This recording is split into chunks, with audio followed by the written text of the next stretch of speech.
Welcome back to Mark chapter 7. Okay, 7:1.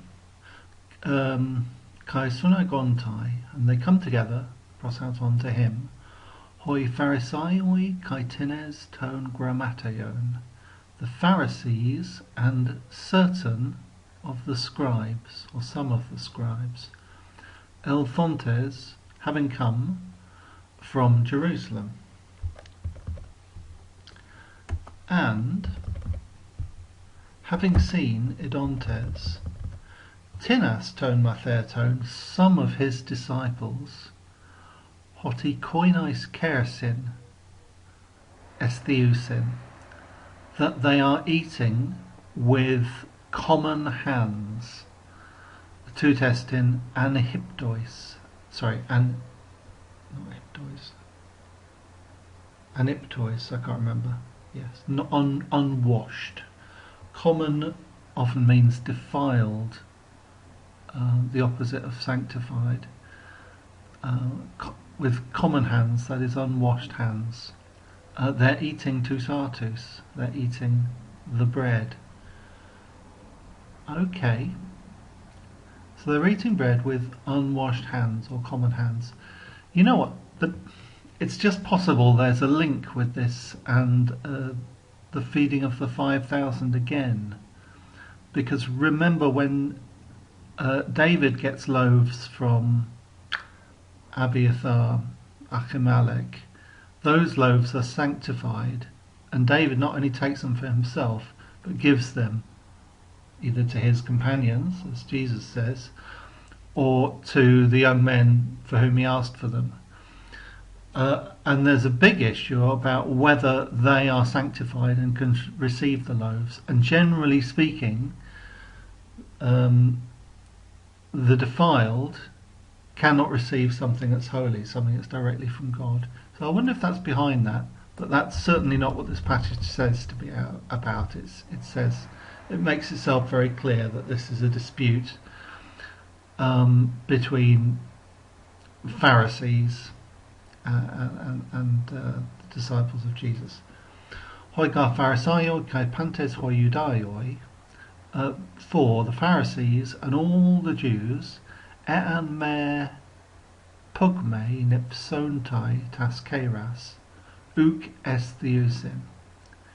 If they cannot nipsontai wash, if they might not wash, pugme, that's a funny expression. Apparently it's the word fist. Apparently it means fist and forearm, means carefully, their hands, then they do not eat. Okay, if they can't wash thoroughly the hands and forearms, they don't eat. Kratuntes ten paradoxan tes presbyteron, holding fast to the tradition, that which is handed down, paradoxis, of the elders. Yeah, remember the Sadducees are all about the temple, and they live by the law, and particularly temple law. The Pharisees respect the prophets and a lot of other stuff, and particularly this tradition. Legal tradition of obedience is very important to them. And this continues, incidentally. I mean, after the destruction of the temple, the Pharisees become the dominant group, and kind of, because the Sadducees effectively cease to exist when the temple ceases to exist. And Pharisaic synagogue worship is really what we call modern day rabbinism, modern day Judaism. There's a straight line of evolution. Kai apagoras ean mer baptisontai and uk estheusin. And presumably when they come from the Agora, again, we saw Agora a chapter ago, but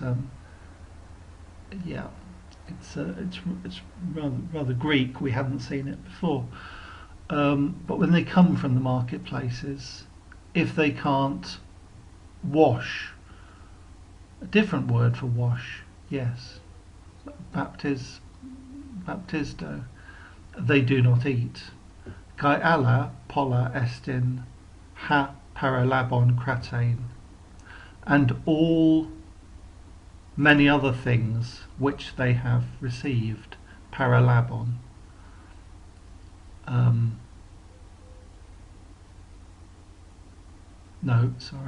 Alla polla estin.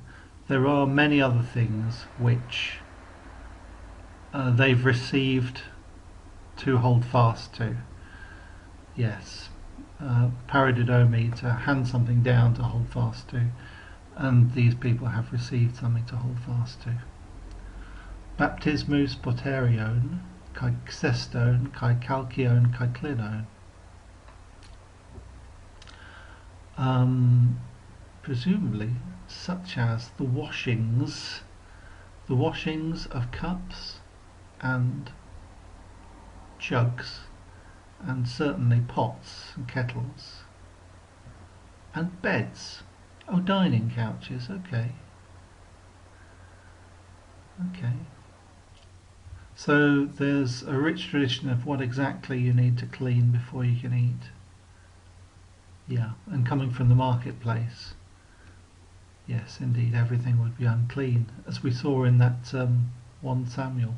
Hodos bebaer, the road is unclean by necessity. By necessity, it's a public place, or it's a koinos, a common place.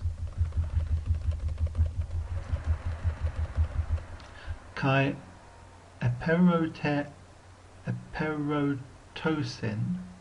auton, imperfect, I think. Nope. No, it's not. It's present tense. Eperotao. Yes, sorry.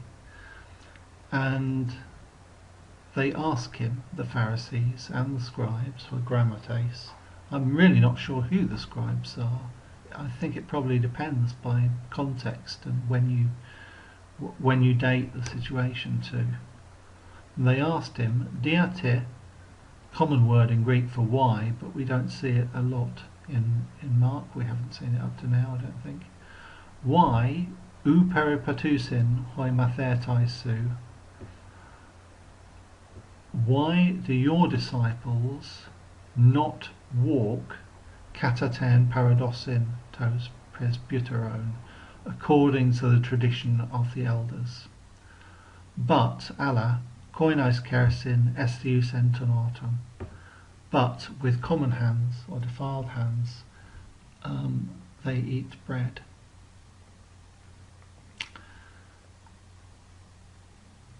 Yeah, the tone of this and the language of it, and the fact that it's a dispute with Pharisees over religious law, we see a lot more of this in the other two Gospels, and not so much of it here. We haven't had this dialogistes, these kind of disputings so much in Mark. Okay, and another thing we don't get is quotations from the prophets as proof of practice. This kind of thing we get more in Matthew, it seems to me. Hodie panautois, and he said to them, Kalos e prophetusen Hesaias, well prophesied Isaiah, perihumon, ton hypokriton, about you as hypocrites. I think that's the first time we've seen this word in Mark as well in this context, this well-known context. Hypocrites is an actor, it's actors, people who are all about appearance. Hoske graptai hoti, as it is written that hutos holaos tus kalesin me timai. This people honours me with their lips, hedecardia auton, but their heart poro apeke apemo, but their heart keeps far off from me. Yeah, and I checked the quotation. It's pretty close to what you see in the Septuagint. Matern, in vain, de sebontai me, in vain they worship me, didascontes, didaskalias, entalmata anthropon. Okay, this is perhaps the key part. Teaching as teachings the commandments of men. Okay, so this paradosis, this tradition which is handed down, these are the commandments of men and not of God. Didaskalias, doctrines, teachings. But yes, that's implied. Okay, and this is perhaps the important line. Aphentes ten entolen to theo, gratete ten paradosin ton anthropon. Leaving aside the commandment of God, you hold fast to the tradition of men. Okay. Now I think this is entirely clear. Ka elegen autois, and he was saying to them, Kalos atheteite ten entolen to theo, hina ten paradosin humon teresete. Okay, this looks more like Mark's, and it actually repeats exactly what was said in this previous line, this previous verse. Oh well, no, perhaps that's considered a quotation of Isaiah. It may not be exact quotation, but yes, yeah, okay. And he was saying to them, you reject, set aside, tithemi, or renege on something. You renege or reject the commandment of God in order that you might keep the tradition, your own tradition. Yeah, not establish, but keep. Yeah. Right.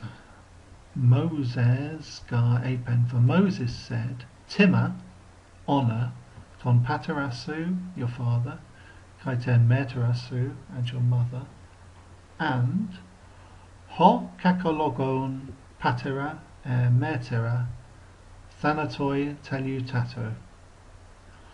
He who curses, his father or mother will come to an end in death, or will die in death.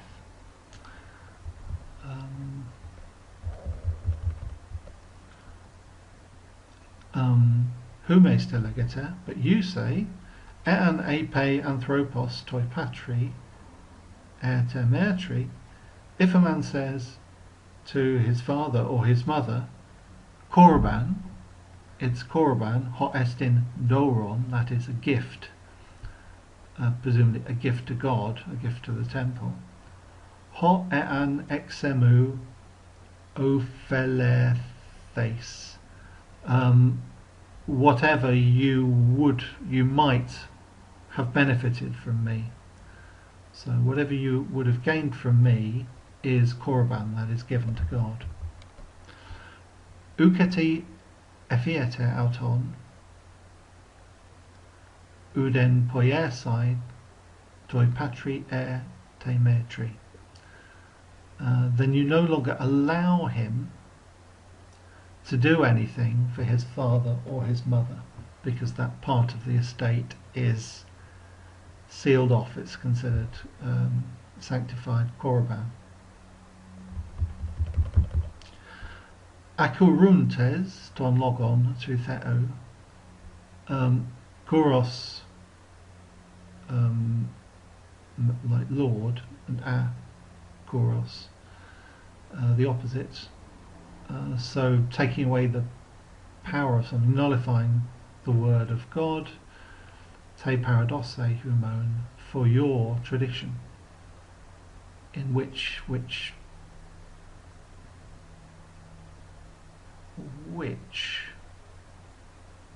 I'm not sure how that works. That's dative. By which you handed down.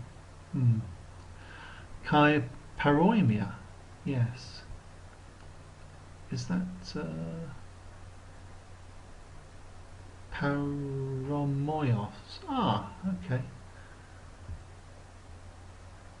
Paromoios. And similar, toiata pola.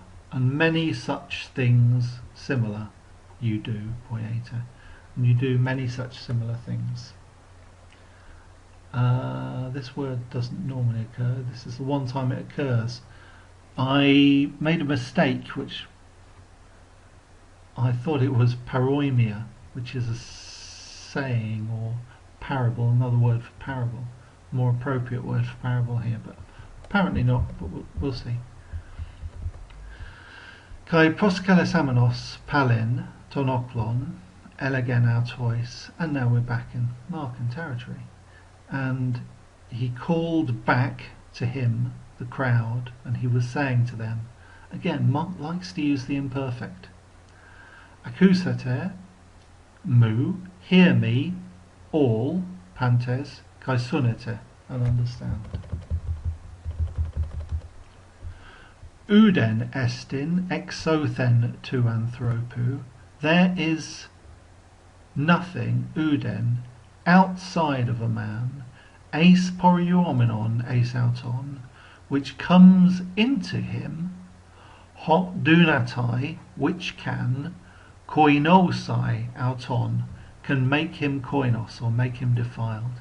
There is nothing outside of a man that by coming in can make him defiled.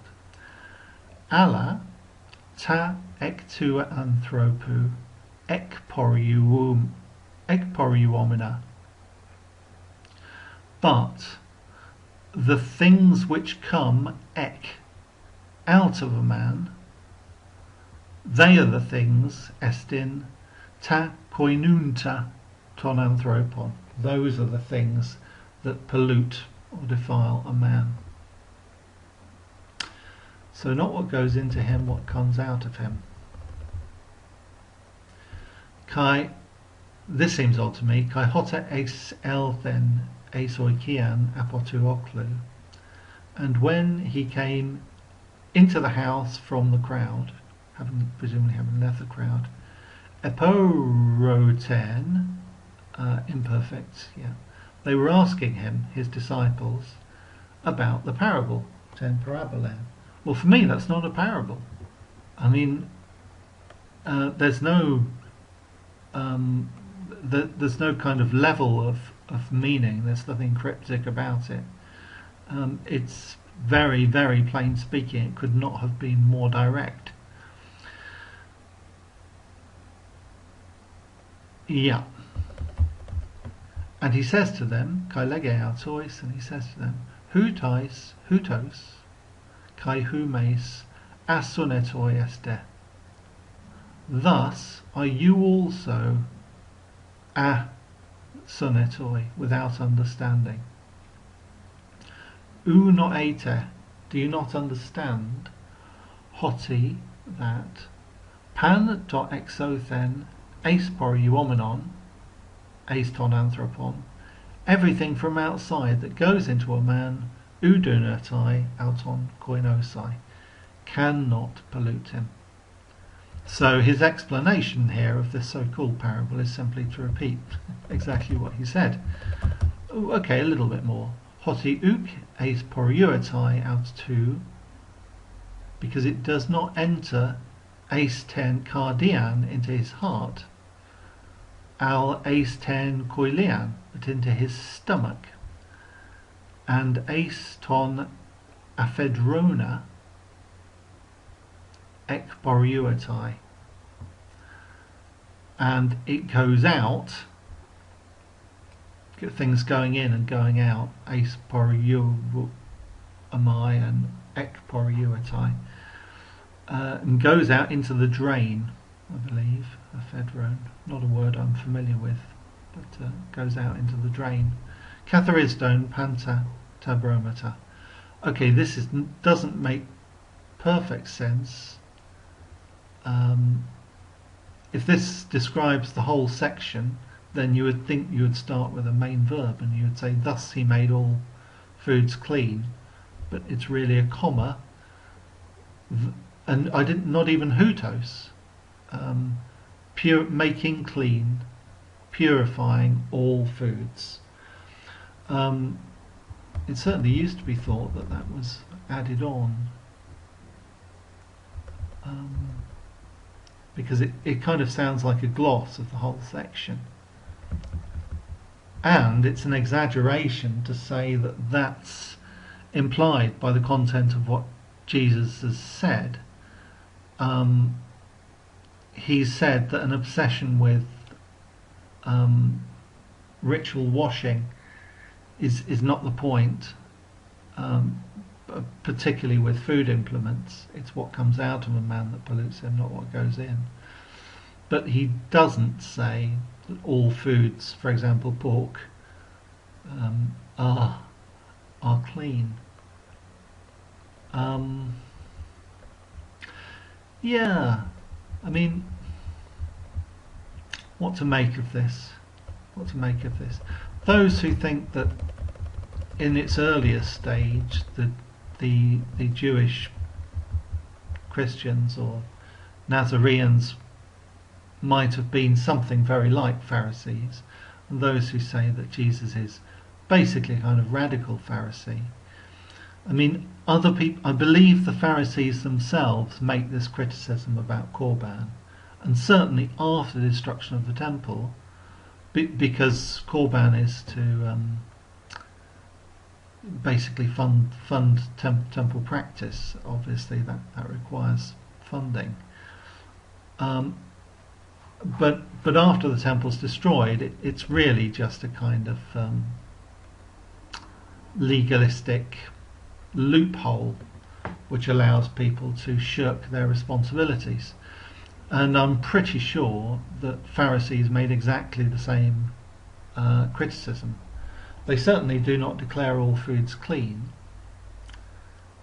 and certainly koinais keresin, this common hands, is something that seems to belong, that doesn't seem Pharisaic at all. It is odd that Jesus is telling people they don't need to wash their hands.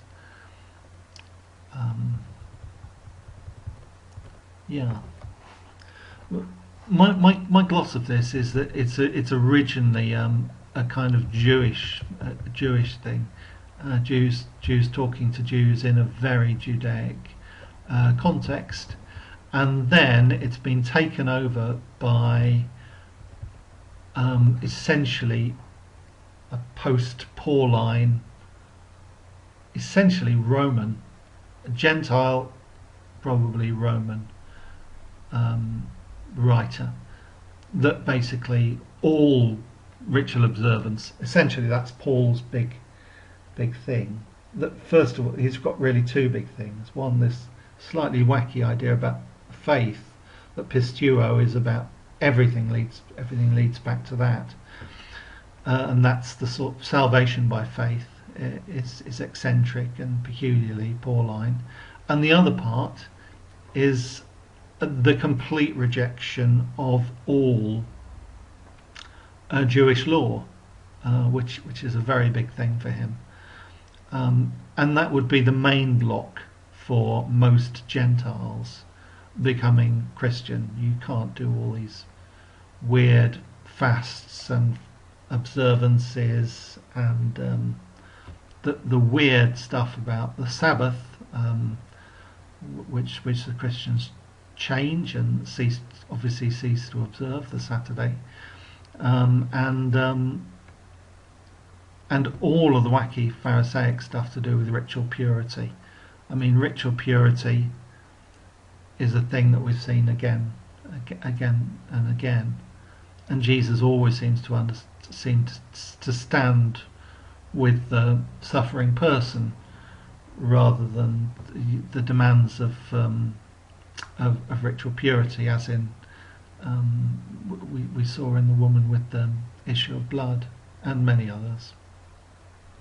But I mean, it's odd in a way because the Greeks and Romans also have, other religions have ideas about ritual impurity and purity too. And so really this is a very modern idea. It's not just getting away from Jewishness. It could be that something modern is happening and people are starting to say there's really no such thing as ritual impurity. Yeah, I mean, it's easy for us to say, this seems so simple, but at a previous time it wasn't always so different what's ritual impurity and what's what we call hygiene, which we still respect. So, okay. Yeah. You can clearly see the Markan bit, because Mark seems to like imperfect and present. Yeah.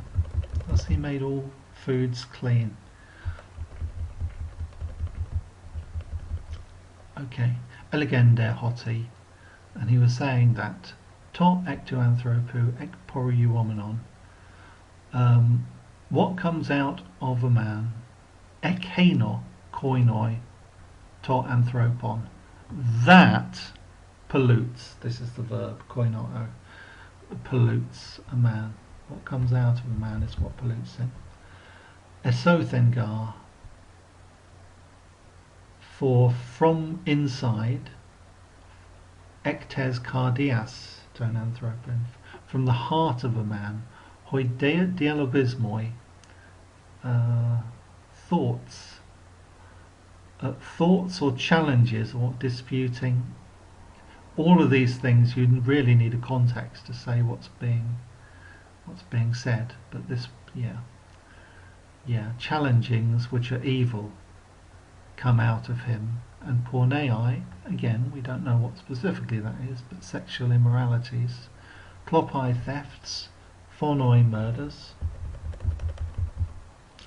moikei adulteries, pleonexii, this is exo to do with echo, having more, so appetitiveness, always greediness.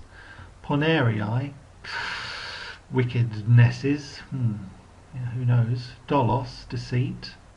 Aselgeia, well, privative alpha. Selgos, sensuality, debauchery, lewdness, we don't really know. Ophthalmos poneros, the evil eye, which normally means putting a curse on somebody. Blasphemia, I would say blasphemy is against God, but apparently slanders also against people. Hostile talk. Huperphania, to do with super appearance, being puffed up, arrogance, pride. Aphrosune, the opposite of sunfrosune, prudence, imprudence or foolishness, unwisdom. Pantatauta, ta ponera, all these things which are evil, esothen, ek poruetai, come from inside, and koinoi to anthropon, and they make and they defile a man. Yeah, so yes, it is a big leap from a dispute with the Pharisees about how strictly you should observe washing to going on the tack with the Pharisees criticising korban, which seems to have been an abuse at one time, but is by no means net representative, and jumping from there to saying that nothing that goes into a man can defile him. Okay. Next section, 724. Akathen, from there, Anastas, he arose. Apelthen, he went away, eis ta horia Turu, to the regions of Tyre.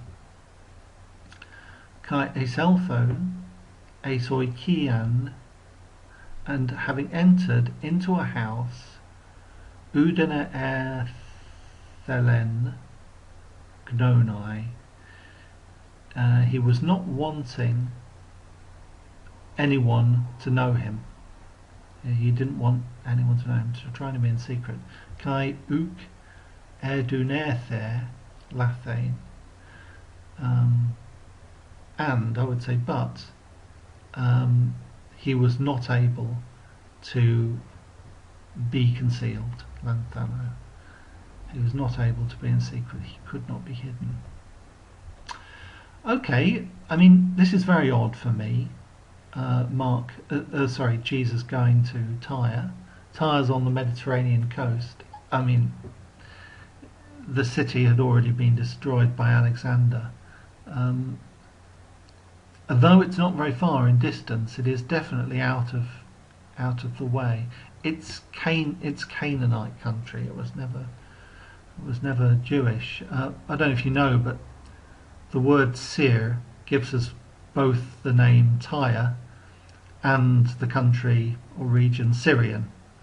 The T and the Sir are interchangeable, and these two cities, Tyre and Sidon, were the centre of the naval civilization of Phoenicia.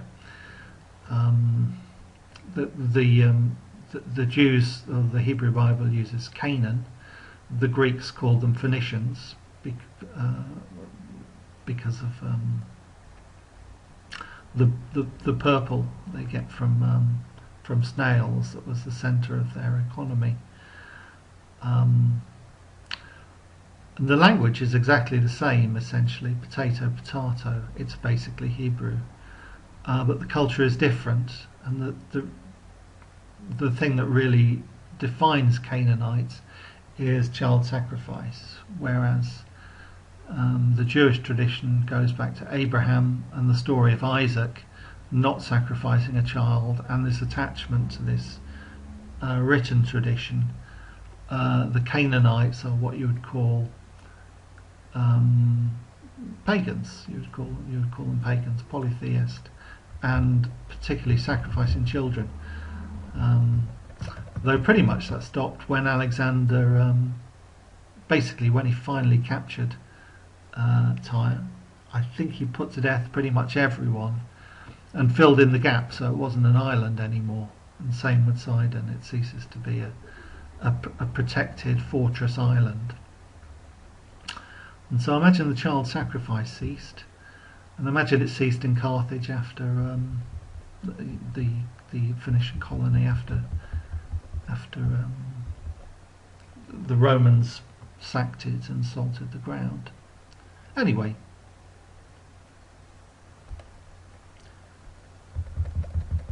I'm sorry, I'm a little bit lost. Yeah, the syro-Phoenician woman. Alla euthus accusassa, but immediately Guner, a woman, having heard Periautu about him, hes aiken tothugatrion autes pneuma akatharton, of whom the daughter had an unclean spirit. Oh, that's doubled. That's a relative and yes. That's actually grammatically, it seems incorrect. Whose daughter had an unclean spirit, so we don't need her. You can get rid of that and say her daughter had an unclean spirit. Elthusa prosep pesen, having come, she fell prostus podas at his feet. Right, Hedegune and the woman was Helenis syro-phoenicissa toigene. She was a Greek, syro-Phoenician by birth. Hellenis doesn't have to literally means a Greek woman, but it's often used just to mean Gentile or non-Jew. She's a Gentile, yeah, by virtue of being a pagan, or by background being a pagan. And this word, syro-Phoenician, yes, it's a very Greek word.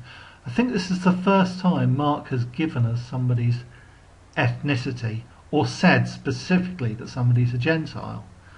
I mean, we certainly wondered in the country of the Gadarenes, the man who was cured and sent out among the Decapolis, we kind of assumed that he was a Gentile, and I'm guessing the people who looked after the pigs would have been Gentiles.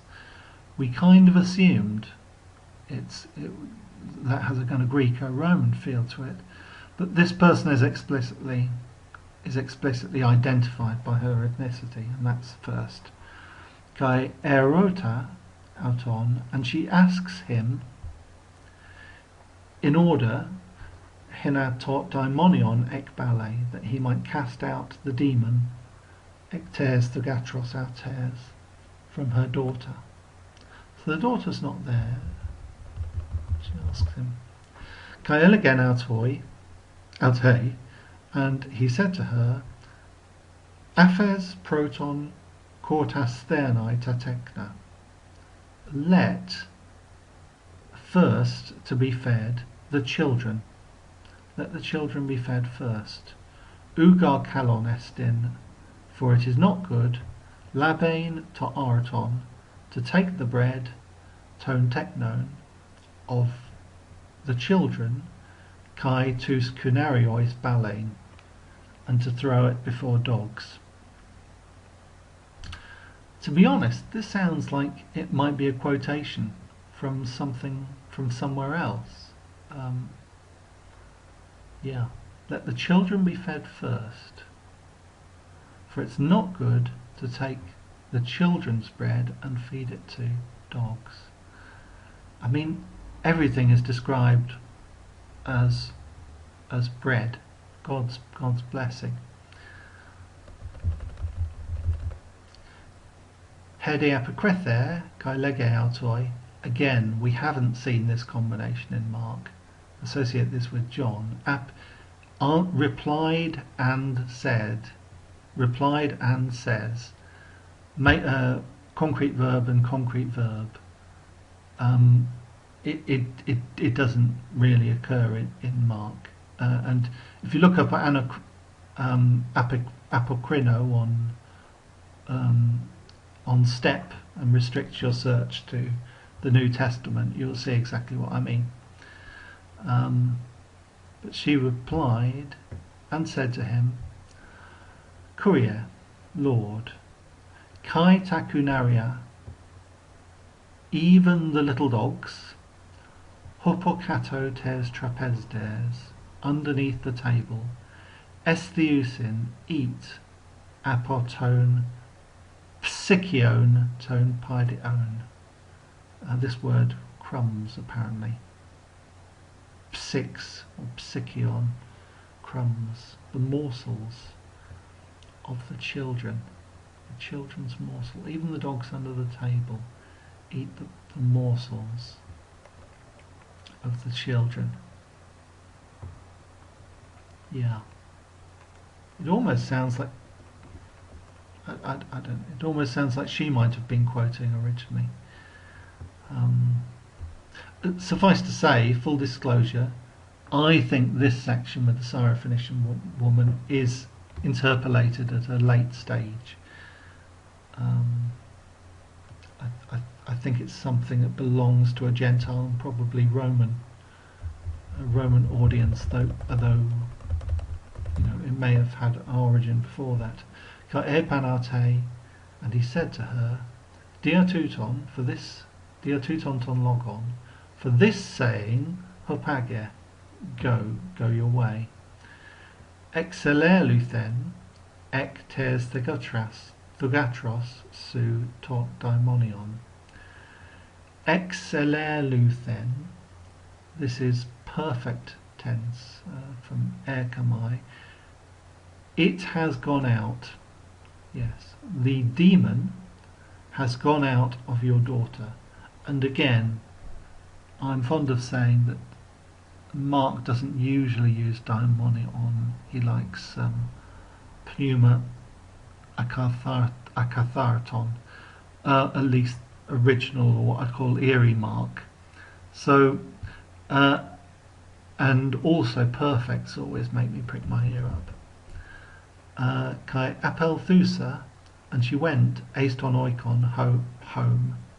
Altes to her home, and she found Huren, Topaidion, the child, Beblemenon, lying. That again, that's a perfect participle from Balo, throne, lying, Epiten Clinen, on the couch, and Todaimonion, Exeleuthos.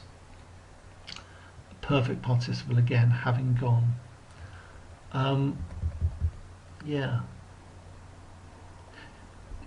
It's, I mean, what you find in Mark is that most of it takes place in the past tense. The natural tense to use would be aorist, which he does. Another tense you could use would be present, in a kind of present historic, and he does that. He also uses imperfect, where personally you would tend to use an aorist. Yeah. In Latin, the perfect and simple past are the same. They only have one. Well, the past tense is called perfect tense. This seems very natural in Latin, not so Latin in Greek. So, demonium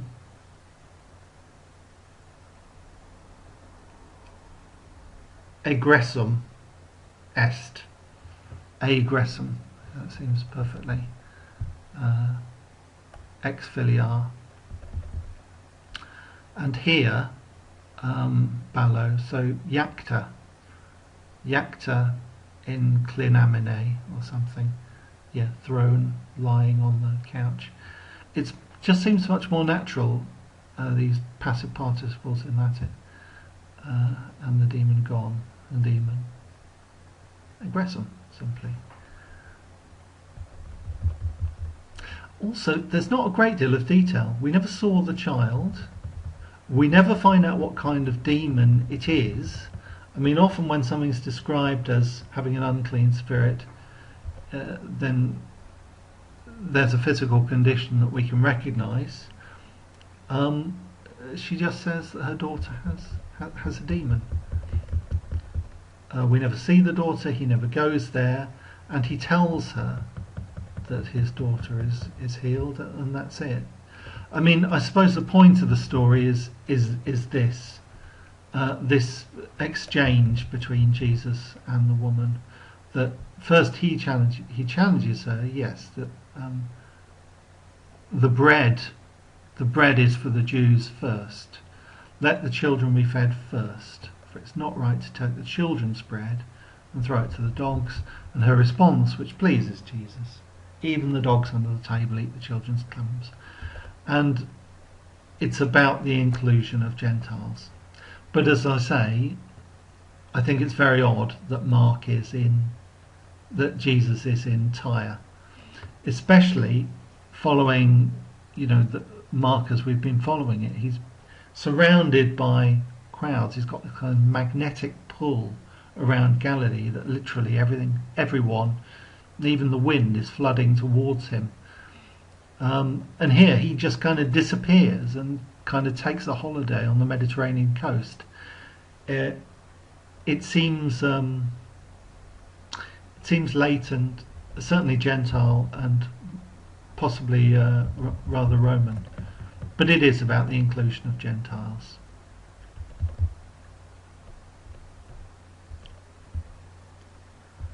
Okay.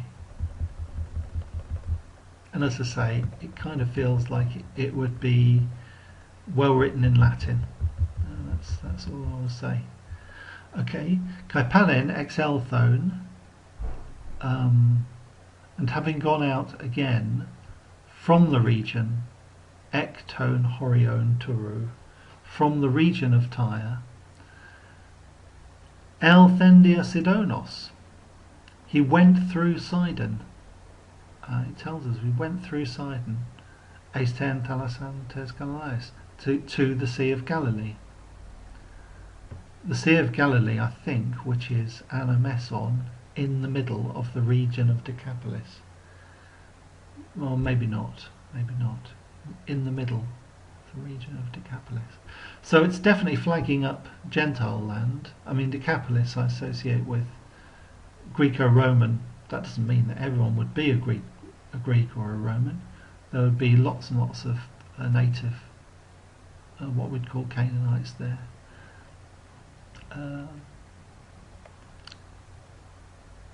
Yeah, it flags it up for Gentiles. Okay, and here we go. Back to Mark 32. Kai Pharusin out a new story, I think, and they bring to him Kophon kai Mogilalon, a man deaf and not exactly dumb, Mogis Lalon. Lalon speaking, Mogi scarcely.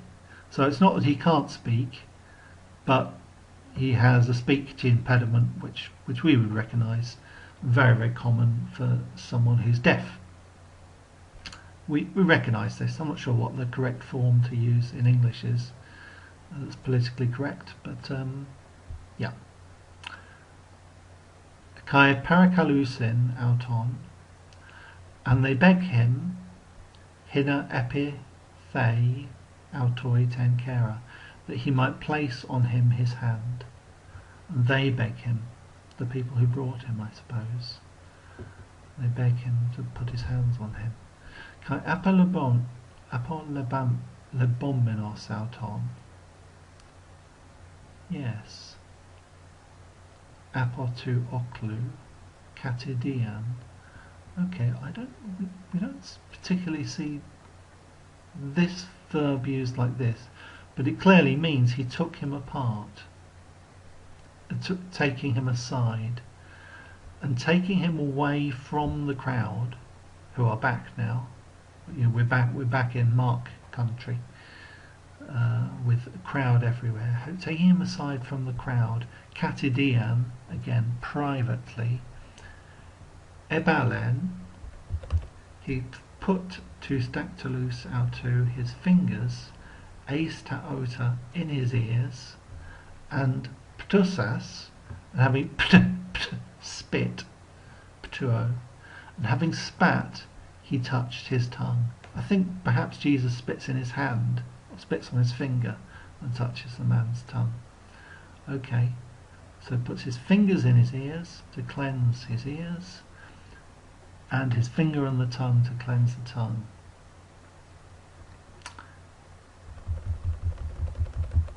Kai anablepsas eis ton uranon, and looking up to heaven, estinaxen, this is a verb we haven't seen before, he sighed or he groaned.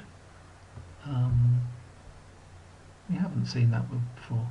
Kai lege autoi, and he says to him, Ephatha, which is, or which means, dianoic 30, be opened. Ephatha. Yes, why? I mean, this links us back to Jairus' daughter. We just get this one phrase or one word in a Semitic language, Hebrew or Aramaic or Sumerian or whatever it is. That seems to function almost like a magic word.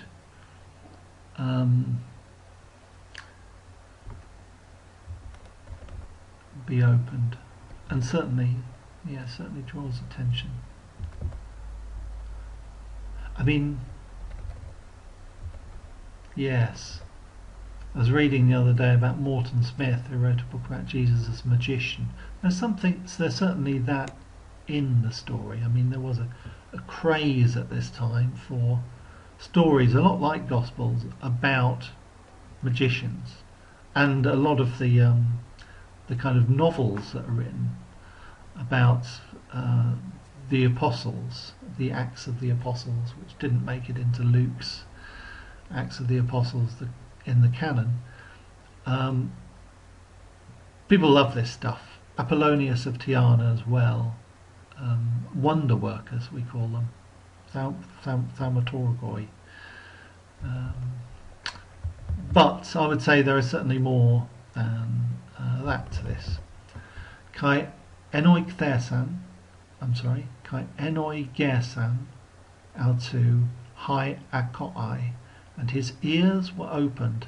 Different word for ears. We just use taota, which is a common word for ears, and here, I mean, yeah, normally it means hearing. You can pluralise it, mean ears, but it's odd. It's odd.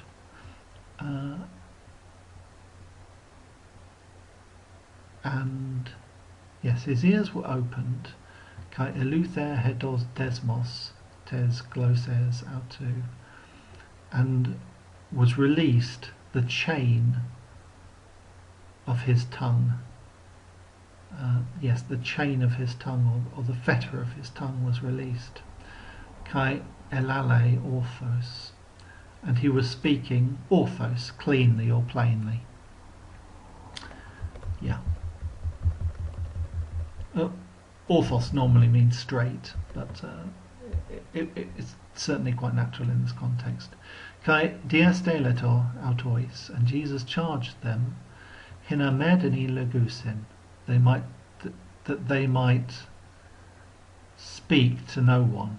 Okay, so he's charging not just the man, but the people who brought him, whoever they were, or the disciples, whoever, if that's it, that they might say nothing to anybody.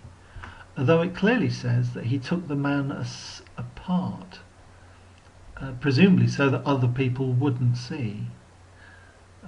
But of course, everybody knows the man's been healed, the people who brought him. Yeah, so perhaps it means that he charged them to tell no one. Hoson de autois diastelator, but as much as he instructed them, they even more perisoteron, even more zealously ekeruson. So this is a correlative that hoson and malon kind of link up. Yes, so the more he charged them to be secret, the more zealously they proclaimed it. Kai huper perisos. We've got so many ways of saying ek perisu, perisos. Here it's super perisos, huper perisos, beyond measure. Exeplesonto, they were astonished. Another word that means this, we've seen a few times, saying, kalos panta pepoierken. Again, an aorist. A perfect, I mean, yes. He has done all things well.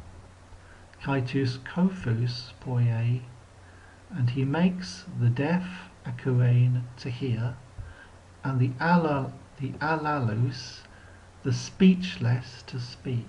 He makes the deaf to hear, and the speechless to speak. Yes, he has done all things well. Yeah. Yes, I like this. I mean, it certainly has the smack of Mark, mostly. It has this very crude, primitive wonder worker. Yes, cleansing. Cleansing an ear. Cleansing ear and cleansing a tongue. I actually had a safe for church interpretation of this, which links it with the earlier part of the chapter, that Jesus is saying that the Pharisees are ignoring God's command, and therefore they're holding fast to their tradition. And it occurred to me that the reason they hold forth to his tradition is because they haven't heard the word. And you can link this up with this man, who I'm guessing is deaf from birth, and a lot of people who are deaf from birth, they have to learn to speak, but they learn from looking. They learn from looking at how people's mouths move. So their voices never sound like regular people, because most of us learn to speak, we're hearing the noises we make and other people make. And so so people who are born deaf speak haltingly. And what's happened is Jesus looks up to heaven, and then he cleanses the ear and he cleanses the tongue.